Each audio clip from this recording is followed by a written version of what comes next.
En esta remota isla, rodeada de más kilómetros de océano vacío que cualquier otro lugar de la Tierra, se levantan unos monstruosos monolitos. Durante casi 1000 años, su origen y su significado han estado envueltos en el misterio y las conjeturas. Aquí el presente parece embrujado por un catastrófico pasado. ¿Qué significado tienen las estatuas? ¿Quién las hizo y por qué? ¿Y qué ocurrió para que la población local se hundiera en el caos y la muerte? Tras años de intensos debates y de investigaciones arqueológicas, ha llegado el momento de revelar los misterios de la isla de Pascua.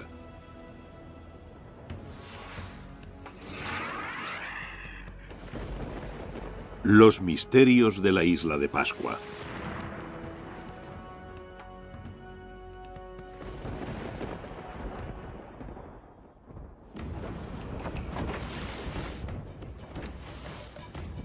En la tarde del 5 de abril de 1722, una flotilla de barcos holandeses mandados por el capitán Jacob Roggeveen perdió el rumbo en el Océano Pacífico. En medio de las sacudidas del tempestuoso mar, el vigía divisó una islita totalmente aislada en la vasta extensión del océano. Los mapas de Roggeveen no indicaban nada. Roggeveen se quedó pasmado al contemplar los grupos de gigantescos monolitos levantados junto a la orilla. También encontró a unos nativos ansiosos por acoger a sus barcos y a sus tripulaciones. Habían topado con un lugar cuyos profundos misterios y cuya original cultura fascinarían al mundo entero. Dado que estaban en la tarde del 5 de abril, Roggeveen le dio el apropiado nombre de Paach Eiland, o Isla de Pascua. Pero este primer encuentro entre los amistosos nativos y los occidentales acabó de una manera imprevista para todos. ¿Quiénes eran estos isleños? ¿Y cómo llegaron a vivir en un lugar tan remoto en medio de un inmenso océano? El lugar concreto de donde vino esta gente, su patria, es desconocido. Probablemente nunca lo sabremos.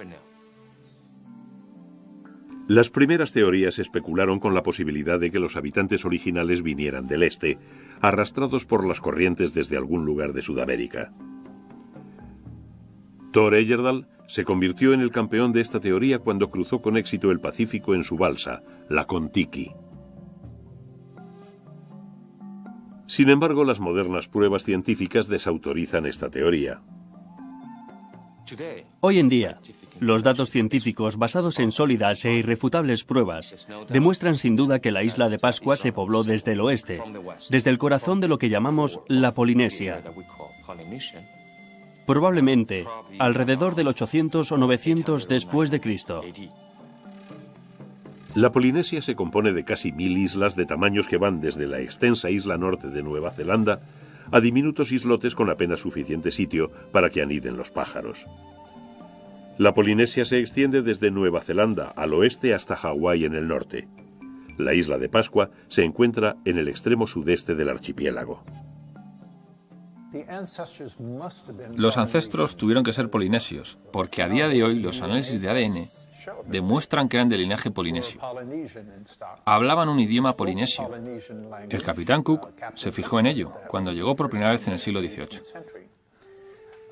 Pero de dónde vinieron exactamente es aún objeto de controversia.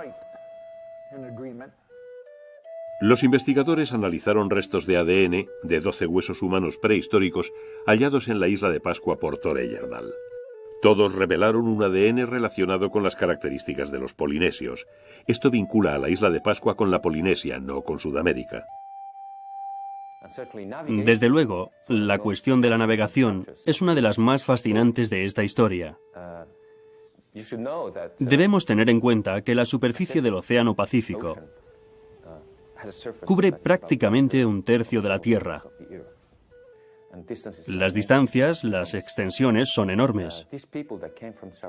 Esa gente que vino de las islas del sureste asiático y desde allí conquistaron el Pacífico, el último lugar conquistado por seres humanos. Llevaron a cabo una de las migraciones más complejas e increíbles de la historia de la humanidad. Los polinesios eran grandes navegantes. Tenían un amplio conocimiento sobre maneras de localizar su posición al cruzar el océano.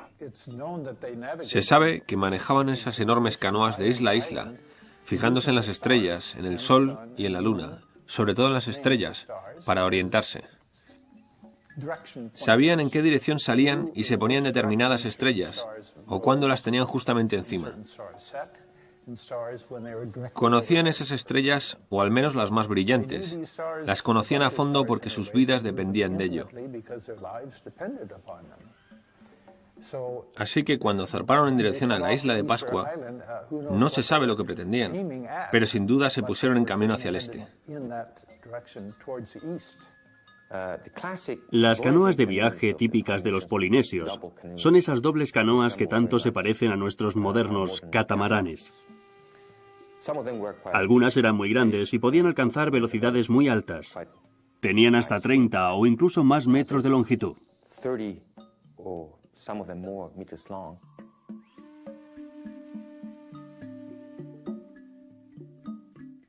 Eran canoas dobles con una plataforma en medio y una casa en la plataforma. Así que vinieron con su comida, con sus plantas y con los animales que necesitaban. Trajeron todo lo que necesitaban para establecer una bonita colonia. Probablemente también trajeron toda su tecnología básica y su cultura. De hecho, estaban trasplantando su cultura a un nuevo entorno, a nuevas islas, a nuevos territorios. La mayor parte de la historia conocida de la isla de Pascua se basa en leyendas y mitos transmitidos por la tradición oral. El tema de la colonización de la isla no es una excepción. Las tradiciones orales hablan de un sacerdote que tuvo un sueño y su espíritu se puso a buscar la nueva tierra que necesitaba su pueblo. Así llegó a Rapa Nui y al darse una vuelta con su espíritu alrededor de la isla, se dio cuenta de que era justo lo que su rey necesitaba. La tradición oral menciona al rey Hotu Matua como primer monarca de Rapa Nui y padre fundador de su única cultura. La leyenda dice que al tener problemas Hotu Matua en su propia tierra, huyó con sus mesnadas y en 29 días descubrieron y colonizaron la isla de Pascua. Los primeros colonizadores de Rapa Nui encontraron una isla muy diferente a como es hoy. Disponía de todos los recursos naturales precisos para constituir un atractivo hogar para esos emigrantes marinos. Me imagino que debía de ser una isla muy verde, muy boscosa. En un principio en la isla había un bosque de palmeras. También tenía árboles de madera dura, sobre todo en el monte Tarabaka. Se sabe que en la península de Poiki había un enorme bosque de palmeras gigantes, una variedad ya extinguida. Era la isla más rica en pájaros de todo el mundo. Había pájaros tropicales, pájaros fragata y pájaros bobos. Tuvo que ser un lugar fabuloso, el paraíso total sobre la tierra. En este oasis del vasto Pacífico se desarrolló una cultura que pronto quedó aislada. No solo por las grandes distancias que los separaban de las islas vecinas, sino también por sus propias creencias. Crearon un mito que mantendría al pueblo apegado a Rapa Nui. Inventaron una leyenda según la cual la isla estaba rodeada por otras muchas islas. Entonces apareció un gigante con una maza enorme y fue hundiendo todas las otras islas. Y cuando puso la maza en ese volcán, la maza se rompió y por eso la isla no se hundió. Así que pensaban que no quedaba ninguna otra isla en todo el mundo y que eran los últimos supervivientes de un mundo del pasado. A solas en su islita, el antiguo pueblo de Rapa Nui desarrolló una sociedad particular. Se cuenta que cuando Hotu Matua murió, sus 8 hijos dieron origen a 8 tribus. A continuación colonizaron las diferentes partes de la isla. Sus cosechas crecían bien en la fértil tierra volcánica. Sin vecinos que amenazaran su idílica manera de vivir, crearon una cultura artística que se expresó de diversas maneras. Ahora bien, en Polinesia cada isla parece especializada en su particular área de expresión artística. Parece que en la isla de Pascua se dieron todas ellas. Hacían artesanía de plumas, tatuajes, pintura corporal y tenían la escultura en piedra más rica de toda Polinesia. En la isla de Pascua se encuentran muchos petroglíficos. Hasta la fecha hemos registrado unos 4.000. Los petroglíficos de la isla de Pascua son, creo yo, los más extraordinarios de toda la Polinesia. De hecho, no tienen igual. Están maravillosamente grabados. Los dibujos son absolutamente únicos. Estos petroglíficos de la isla de Pascua salen en realidad de la mente, de la imaginación y del espíritu. Pero la imaginación y el espíritu de la gente de Rapa Nui no estaban satisfechos. Aspiraban a una forma de arte que hiciera ascender sus ambiciosas aspiraciones hasta los propios cielos. Algo único y extraordinario. Lo encontraron en lo que después se ha convertido en el símbolo de la isla de Pascua, las estatuas monolíticas conocidas más simplemente como Moai.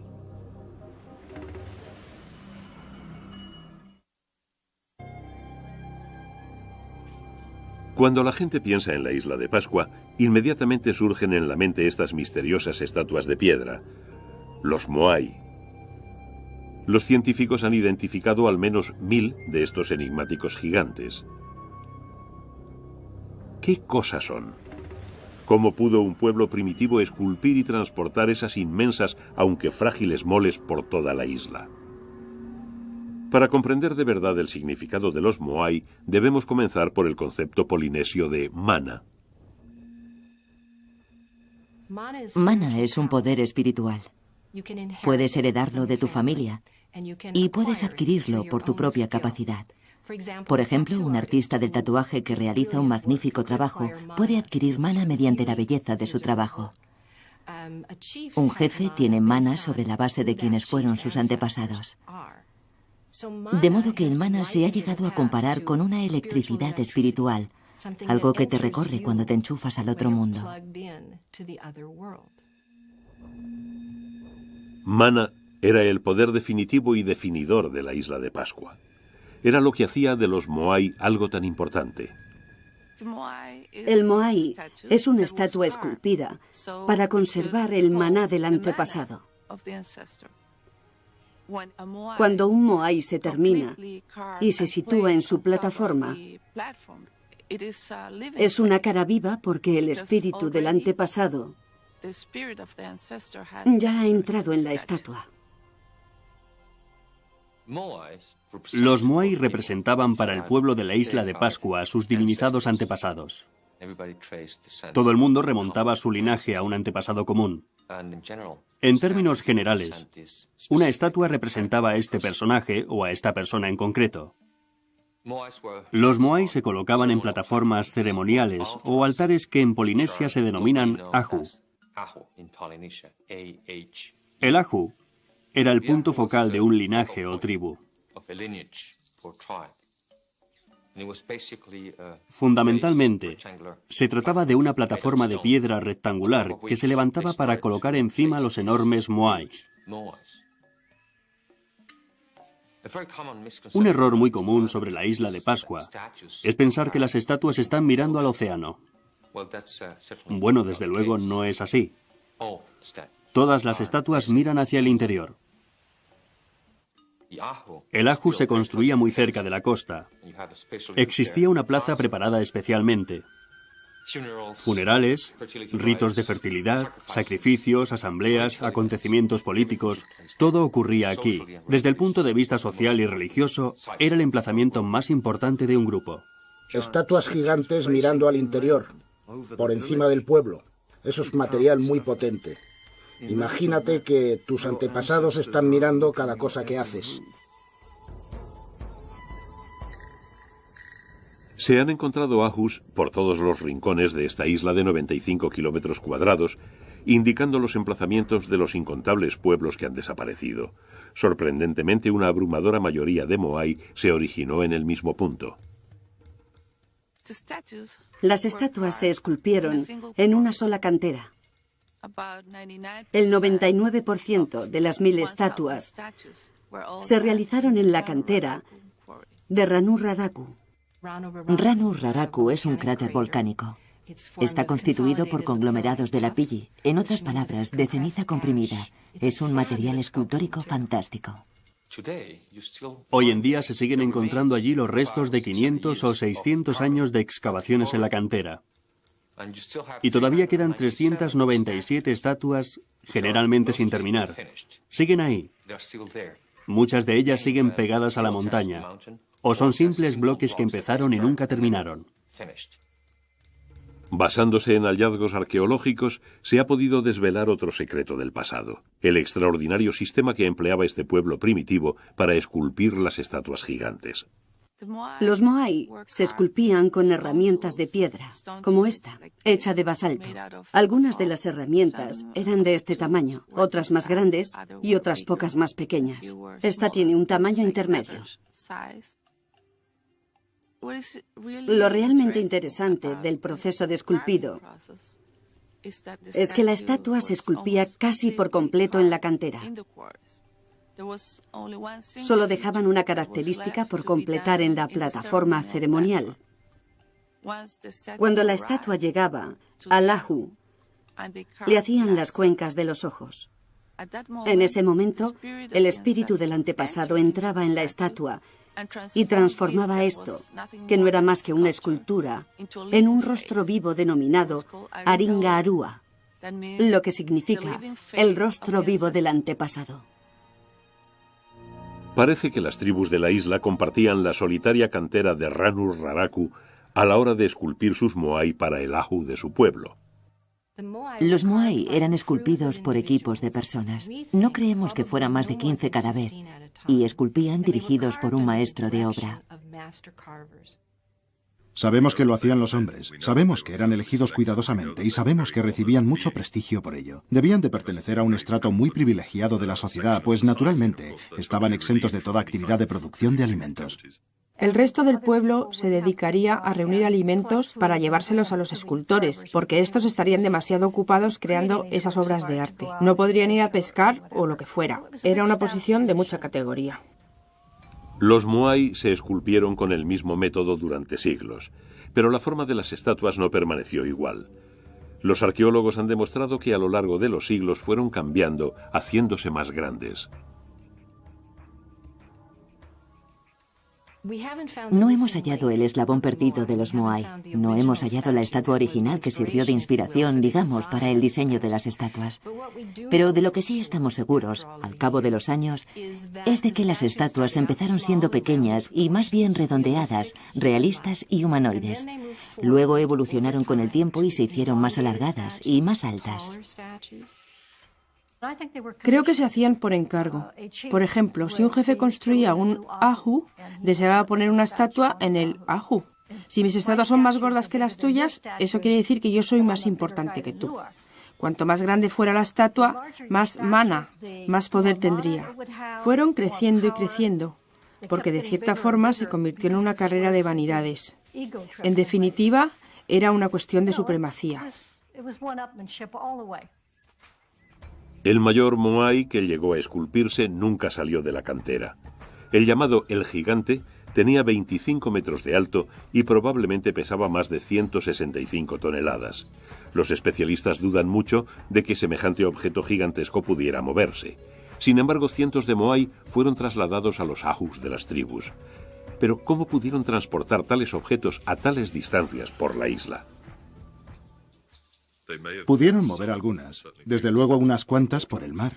Parece una posibilidad bastante obvia. No creo que las llevaran flotando. Denme un respiro. Eso elimina el peso del objeto que mueves y la mayoría de las plataformas están por la costa. Pero la costa es muy recortada y rocosa. Son rocas y lava. Tendrían grandes rampas para canoas que llegarían hasta el mar. Allí esperaría una gran balsa que luego harían derivar hasta la rampa más cercana a la plataforma. A mí me parece que sería muchísimo más complicado, sobre todo sin disponer de mucha madera. ¿Cómo ibas a conseguir que flotaran? Ni hablar, no me lo creo. Según la leyenda o el cuento, las estatuas fueron transportadas por un poder sobrenatural, por el mana, y que de hecho caminaban por la noche hacia su emplazamiento definitivo en la costa.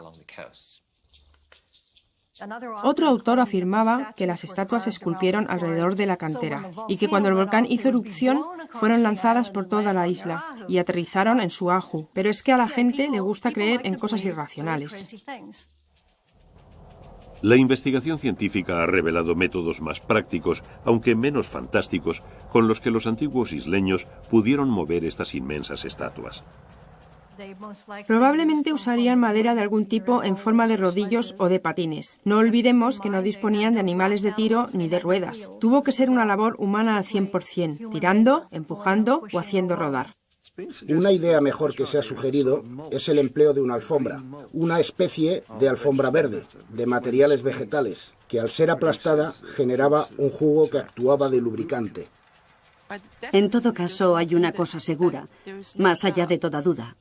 Habían construido carreteras para trasladar las estatuas. Las estatuas se movían por carreteras diseñadas con características especiales.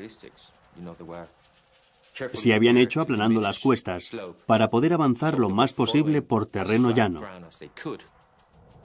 La mayoría de los expertos está de acuerdo en que los moai se transportaban hasta Suahu, bien sujetos a un trineo de madera por estas carreteras especiales. Aún más penoso era el esfuerzo requerido para ponerlos en posición vertical. El sistema para levantarlos se parecía al utilizado para alzar los grandes bloques de piedra de las pirámides. En otras palabras, con una palanca hecha con un tronco de árbol, levantas un poquito un extremo de la estatua y pones unas piedras debajo. Rellenas ese espacio con piedras pequeñas, vuelves a poner la palanca y levantas otro poquito y sigues así hasta que la tienes en posición vertical.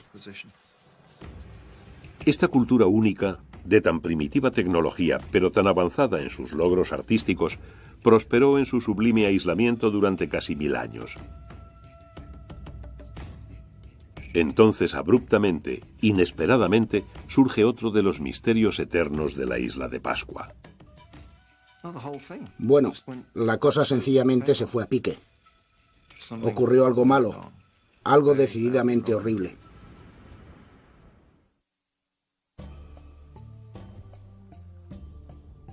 Hacia el siglo XVII, la cultura del moai en la isla de Pascua alcanzó su momento culminante.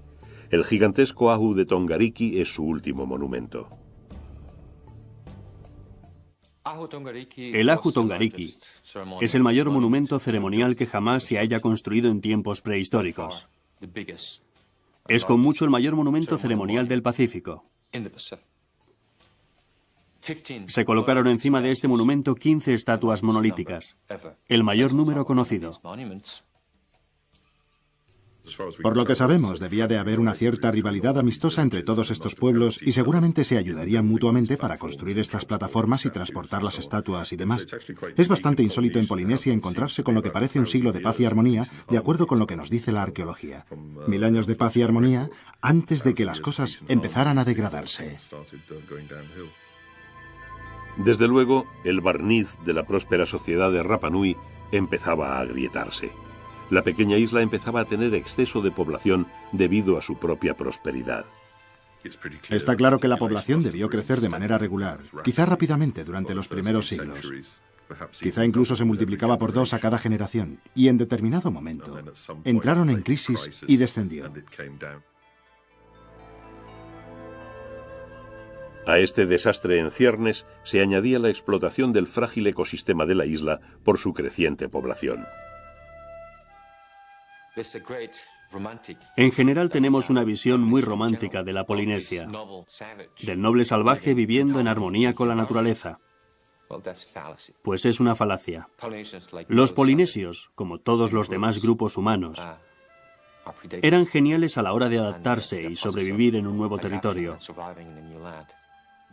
Pero alteraban profundamente ese territorio y las consecuencias eran desastrosas. En general, mucha gente piensa que el ejemplo extremo de ello fue la isla de Pascua. Lo que ocurrió fue que necesitaban madera prácticamente para todo, hasta para cocinar. Necesitaban despejar la tierra para plantar. Así que lo que ocurrió fue que se les acabó la madera. Los bosques desaparecieron por completo. Existen pruebas arqueológicas de que empezaron a utilizar exclusivamente hierba para encender los fuegos domésticos. Tuvieron que ponerse a quemar hierba para cocinar, porque ya no les quedaba leña. Es lo típico.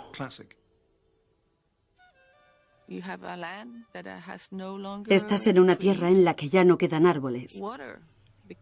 El agua se vuelve escasa. Y en una situación de sequía, la comida escasea.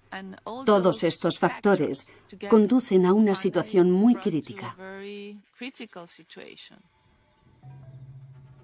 La deforestación de la isla, combinada con cambios extremos en el ecosistema, produjo una rápida desintegración del milenario culto de los Moai. Muchas estatuas quedaron abandonadas a medio esculpir. Es como si hubieran dejado caer las herramientas y se hubieran marchado. Las herramientas se quedan por ahí tiradas. Fuera lo que fuera, da una extraña sensación de brusquedad. A partir de los estudios del polen realizados en la isla de Pascua, se ha sabido que la población sufrió escasez de materias esenciales, de alimentos, de leña para el fuego e incluso de agua potable. Eso pudo ayudar a precipitar la ruina de ese sistema tan bonito, pacífico y armónico que había durado tanto tiempo. Empiezan las incursiones. Un pueblo ataca a otro para robar su comida, probablemente. La ocupación total de la tierra implica que ya no hay a dónde ir. Y eso desemboca en conflictos. Grupos determinados o tribus empezaron a luchar contra otros grupos por el control de los recursos, principalmente la comida y el agua. Y eso es la guerra.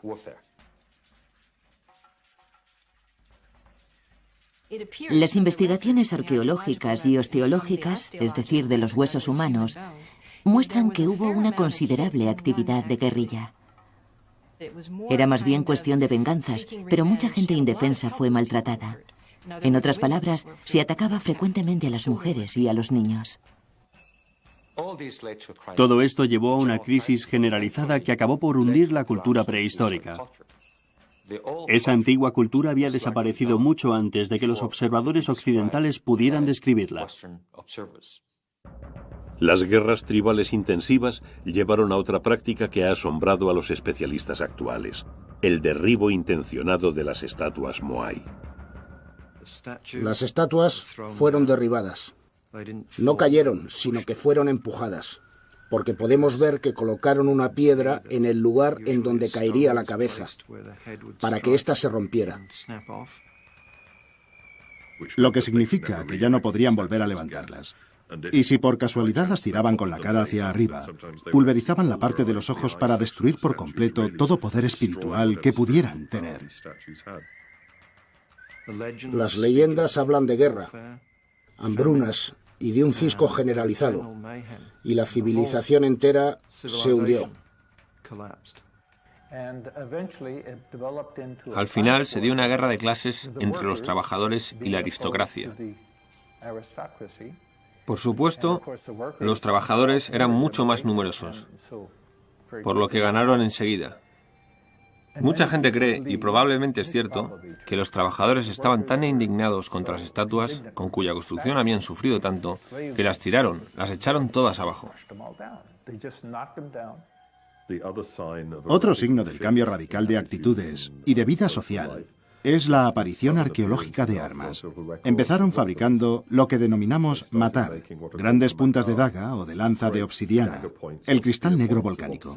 Como salidos de la nada, de pronto se convierten en los objetos arqueológicos más abundantes de la isla. Los fabricaron a cientos o incluso a miles.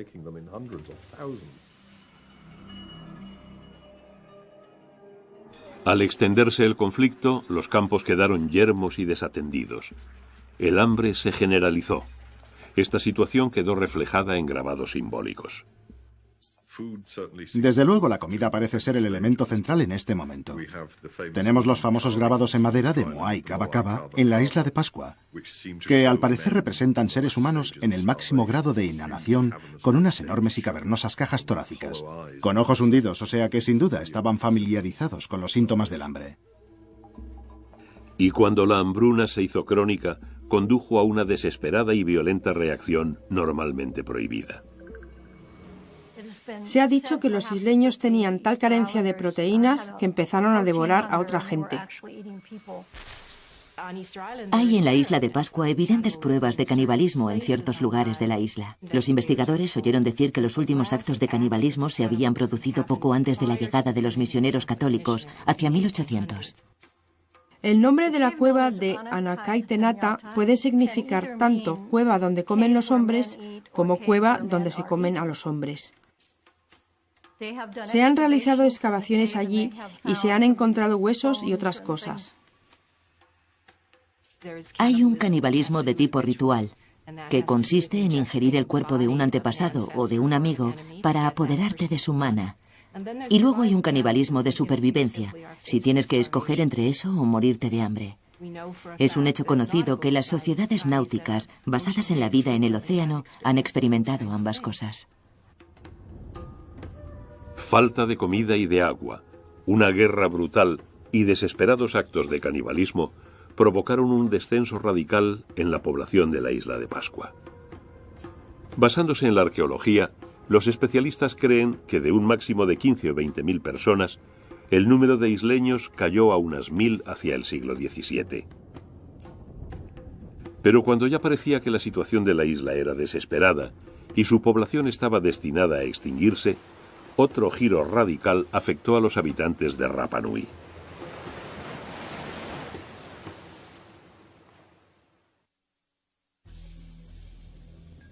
Hacia 1600, casi 1000 años de estabilidad y prosperidad en Rapa Nui yacían en ruinas.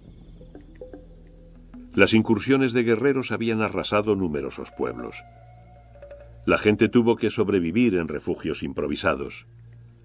Algunos de los Moai derribados, en otros tiempos venerados tótems tribales, fueron transformados en rudimentarios refugios. Realmente habitaron en estas cuevas, las defendieron y se ocultaron en ellas. De pronto surgía un tremendo conflicto. Los pueblos se atacaban entre sí, derribaban las estatuas. Pero en contra de toda esperanza, en medio de este desorden generalizado, una nueva estabilidad iba tomando forma. Se cambió a una nueva religión y a un nuevo sistema social, que al parecer se basaba en el poder, en la fuerza. El guerrero más poderoso se convirtió en jefe supremo. Los guerreros lograban poder gracias a la guerra. También mediante una competición especial que se daba todos los años en Orongo. Ese fue el inicio del culto al hombre pájaro. En los años siguientes se construyó una aldea ceremonial para esta nueva religión en Orongo. Orongo se encuentra colgada al borde de un acantilado, pero también al borde del gigantesco cráter volcánico de Ranukau. Desde este punto culminante se distinguen algunos islotes mar adentro. Este rincón de la isla pronto se convirtió en el nuevo punto focal de la cultura de Rapa Nui. En sí mismo ya parece increíblemente mágico. Estoy seguro de que esta fue una de las razones por las que fue elegido para estas ceremonias. La competición por el hombre pájaro era una competición muy extraña. No conozco nada parecido en todo el Pacífico. La gente se reunía al pie del Ranukau en agosto y principios de septiembre. Esperaban a las aves migratorias que llegaban a la isla de Pascua. Fundamentalmente golondrinas negras, que llegaban en grandes cantidades, tanto que los isleños recuerdan que el cielo se volvía negro y se podían oír los chillidos de las aves por toda la isla. En cuanto llegaban los pájaros, entonces saltaban los nadadores.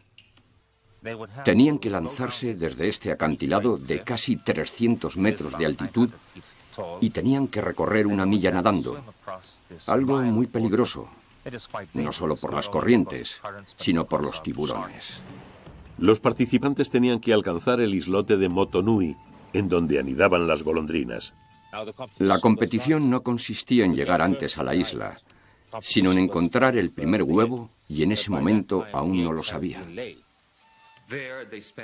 Allí pasaban varias semanas, o incluso un par de meses en cuevas preparadas para la ocasión, y adornadas con los símbolos e imágenes de la nueva religión. Se levantaban al amanecer y se pasaban el día buscando.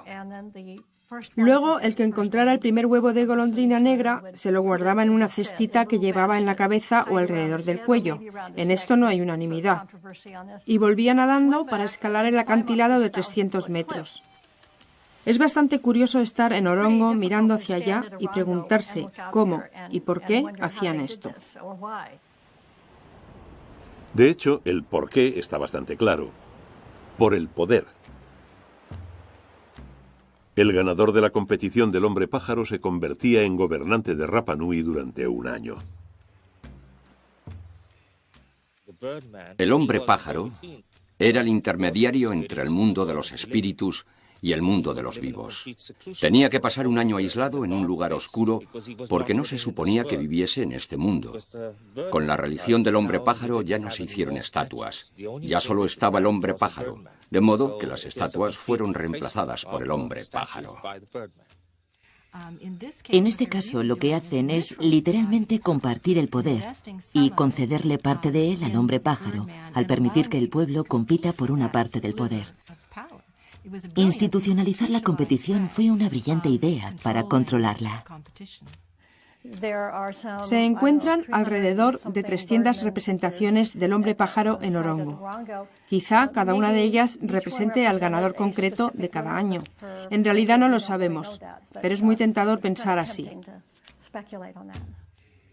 Al canalizar las crecientes luchas tribales en esta competición incruenta, los isleños de Rapa Nui evitaron la autoextinción. Algunos especialistas piensan que la religión del hombre pájaro tiene un significado más profundo, enraizado en la psicología de los isleños y en su sensación de aislamiento. Creo que la religión del hombre pájaro está relacionada con la notable capacidad de los pájaros para marcharse y volver, cosa que atraía a los isleños, pero que no podían conseguir. Nos habla del aislamiento. Solo los espíritus, solo la gente con poderes mágicos podía marcharse. La gente normal estaba atrapada.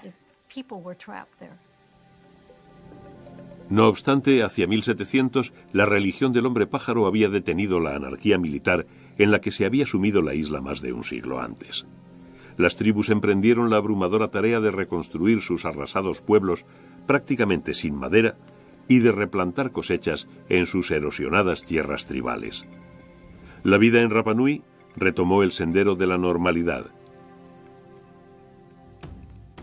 Hasta ese fatal día de 1722 que alteró dramáticamente la historia de la isla de Pascua. El capitán Jacob Roggeveen desembarcó a última hora de la tarde del 5 de abril de 1722. La llegada de esos 3 navíos de largos mástiles debió de impresionar profundamente a los isleños. Las tradiciones de Rapa Nui afirmaban que ellos eran los únicos seres humanos del mundo. Debieron de sufrir un tremendo impacto al saber que existía otra gente en el universo tan diferente a ellos, con toda esa tecnología. Por desgracia, este primer encuentro entre los nativos de Rapa Nui y el hombre occidental fue toda una premonición de los acontecimientos que iban a sucederse en los siguientes 200 años. Los habitantes de Rapa Nui se pusieron tan nerviosos al ver a esos extraños seres en aquellos increíbles barcos que empezaron a alborotarse de inmediato. Una persona de Rapa Nui le echó mano a la gorra que llevaba uno de los marineros, y este aterrorizado empezó a gritar en holandés, "Tis tijd, vuur", que significa, es el momento, fuego. Casi 2 docenas de isleños fueron víctimas de las primeras armas de fuego que se veían en Rapa Nui. Los barcos de Roggeveen zarparon al cabo de 2 días, pero Rapa Nui ya estaba en los mapas. En el siglo XVIII, Rapa Nui fue visitada por otros extranjeros. Pero careciendo de leña, agua o comida, la isla de Pascua poco podía ofrecer a los exploradores. No obstante, había un recurso en Rapa Nui que sí llegó a interesarles a muchos occidentales a principios del siglo XIX, los propios isleños. Hay una historia sobre Rapa Nui que habla de pájaros negros y de trata de esclavos. Por supuesto, el final llegó cuando los esclavistas peruanos del siglo XIX llegaron para llevarse prácticamente a toda la población de la isla y ponerla a trabajar en la recogida de guano, en Perú. Se llevaron a unas 2.500 personas de la isla.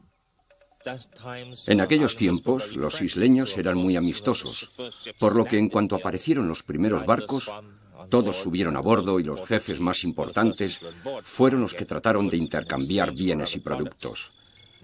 Pero a todos los secuestraron y se los llevaron. Es una horrible y tristísima historia de explotación y de comportamiento salvaje por parte del mundo occidental respecto a Rapa Nui.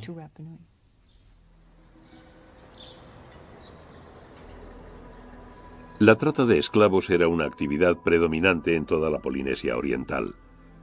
La Iglesia Católica y su único representante en la zona, el arzobispo de Tahití, se involucraron. Cuando esa práctica inhumana se detuvo, los isleños que quedaban vivos en Perú fueron enviados de vuelta a casa. Irónicamente, este hecho resultó desastroso. Se desató la viruela debido a las penosas condiciones del barco. De los 360 isleños que esperaban ansiosamente volver a ver su patria, solo 16 sobrevivieron al infernal viaje. Aunque estaban muy enfermos, de todas formas se les desembarcó. De modo que en los meses siguientes la viruela se extendió por toda la isla. Seguramente diezmó a la población. Lo que es importante que recordemos es que esta gran cultura prehistórica, cuya población alcanzó un máximo de 15.000 personas, con un gran desarrollo y con tales grandes monumentos, acabó reducida a un lamentable grupito de 111 supervivientes rodeados por las ruinas de lo que sus antepasados habían construido. A finales del siglo XIX, el esplendor de la isla de Pascua había desaparecido para siempre. Aunque la historia siempre encuentra maneras de sorprender a los que la estudian. De esos tiempos siniestros y oscuros, el nuevo siglo engendró nuevos misterios y un asombroso renacimiento de Rapa Nui.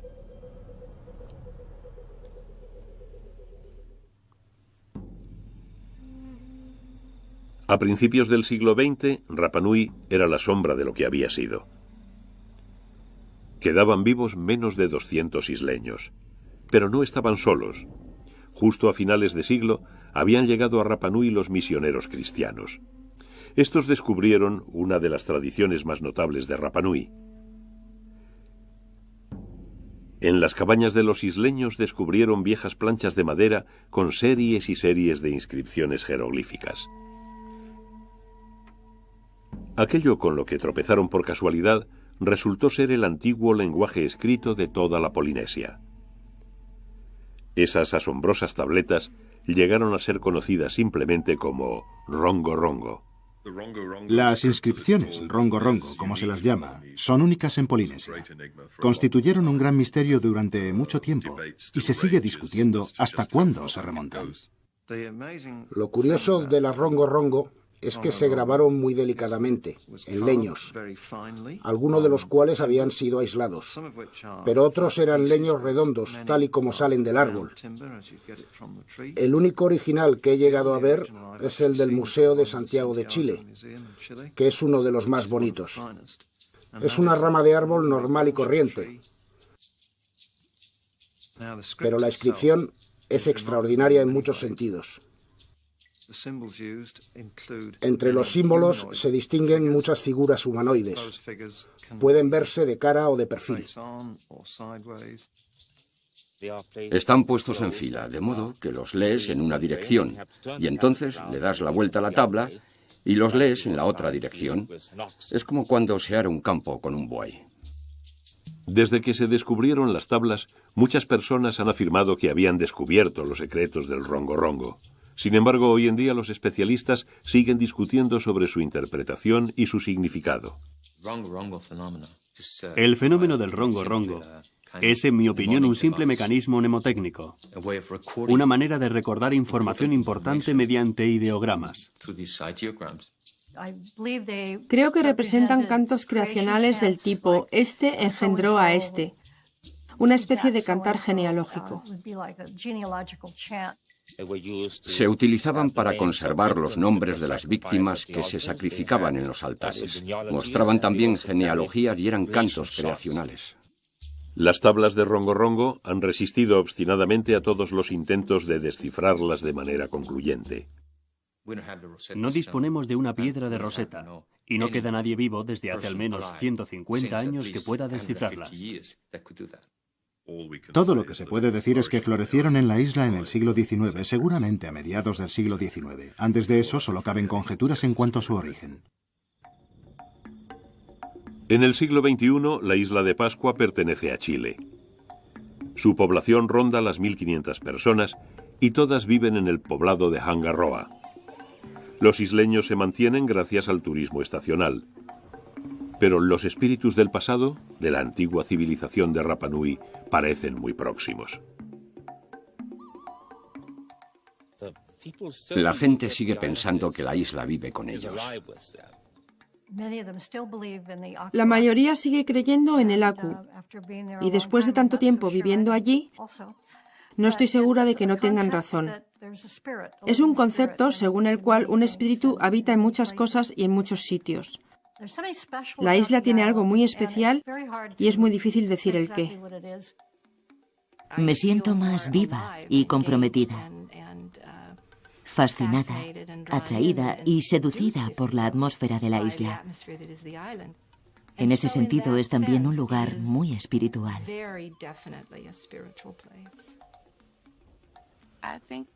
Creo que la isla aún está poseída por el alma, por el maná del pasado. Hay quien dirá que la tumultuosa historia del pueblo de Rapa Nui importa poco en este nuevo milenio. Pero tanto sus increíbles logros como su ciega arrogancia pueden incluir lecciones de suma importancia para todos los pueblos del planeta.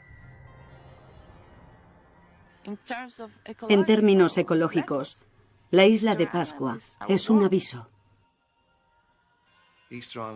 La isla de Pascua estuvo aislada durante más de 1000 años. La gente llegó a creer que verdaderamente el resto del mundo se había hundido en el agua y que eran los únicos que quedaban. Y nosotros estamos aislados en el espacio y hasta la fecha no hemos encontrado a nadie ahí fuera. De modo que la isla de Pascua es una réplica de la Tierra. ¿Y qué hicieron sus habitantes? Construyeron una civilización asombrosa y destruyeron sus recursos.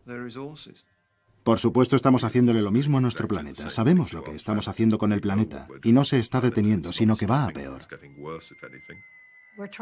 Estamos llenando el entorno de porquería. Es algo que da miedo porque está volviendo a suceder, solo que a una escala inimaginable. Lo que ocurrió allí podría fácilmente ocurrir en el mundo. En ese sentido, la isla de Pascua bien podría ser un ejemplo de lo que el futuro puede depararnos. Lo que Rapa Nui nos ha enseñado y puede enseñarnos, en tanto que individuos y en tanto que miembros de una cultura, es a sobrevivir, a tener paciencia y humildad frente a las grandes preguntas. Unas respuestas fáciles y nítidas a los grandes problemas ecológicos que darán forma a nuestro futuro pueden resultar esquivas, tan esquivas como los misterios de la isla de Pascua. Aún quedan muchos misterios en la isla de Pascua, y no creo que nunca seamos capaces de resolverlos. Espero que nunca conozcamos las respuestas a todos los misterios de la isla de Pascua. Siempre fue un lugar muy exótico, remoto y misterioso. Espero que nunca pierda todo esto. No creo que nunca vayamos a conocer con exactitud cómo se hizo todo o por qué se hizo. Es parte de su encanto.